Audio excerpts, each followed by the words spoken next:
রাজধানীর বনানীতে দুই ছাত্রী ধর্ষণের ঘটনাস্থল রেইনট্রি হোটেলে অভিযান চালিয়েছে শুল্ক গোয়েন্দা বিভাগ। তারা প্রতিষ্ঠানটির বিরুদ্ধে অর্থ পাচার, রাজস্ব ফাঁকি এবং অবৈধ মদ রাখার অভিযোগের প্রমাণ পেয়েছে। দুপুরে কর্মকর্তারা ঝটিকা তল্লাশি চালিয়ে এসব অভিযোগের তথ্য প্রমাণ পান। মাত্র একদিন আগে মাদক বিরোধী অভিযানে যেখানে কিছুই মেলেনি, সেই হোটেল থেকেই পাওয়া গেল অবৈধ মদসহ অন্যান্য পানীয়। শুল্ক গোয়েন্দা অধিদপ্তরের যুগ্ম পরিচালকের নেতৃত্বে একটি দল হোটেলটির আন্ডারগ্রাউন্ড কক্ষে তল্লাশি চালিয়ে বেশ কিছু কার্টন ভর্তি মদের বোতল জব্দ করেন। অভিযানের শুরুর দিকে হোটেল কর্তৃপক্ষ এ ধরনের কিছু না থাকার কথা জানিয়েছিল গোয়েন্দাদের। ডকুমেন্টস আমরা কিছু সিজ করেছি, তাতে দেখা যাচ্ছে যে তারা প্রচুর পরিমাণে এখানে আপনার বিয়ার বিক্রি করে।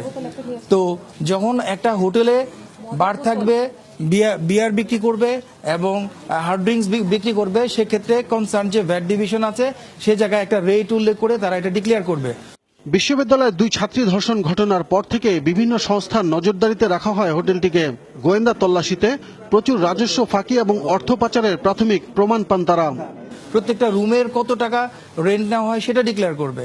সো এগুলো কোনো ডিক্লারেশন নাই। এবং আপনাদেরকে আমরা বলেছি শুধুমাত্র ফেব্রুয়ারি মাসে তারা 8 লাখ টাকার মতো তারা ভ্যাট ইভেড করেছে।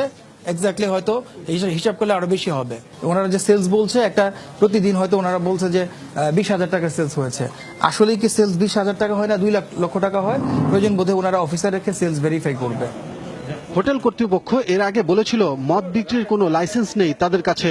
এখানে কোনো রকম আমাদের তো অ্যালাউ করা হয় না, কারণ আমাদের কোনো লাইসেন্স নেই, আমাদের এখানে কোনো বার নেই। কিন্তু বাইরে থেকে মাদকদ্রব্য এনে খাওয়া যাবে এমন না, এই ধরনের কোনো।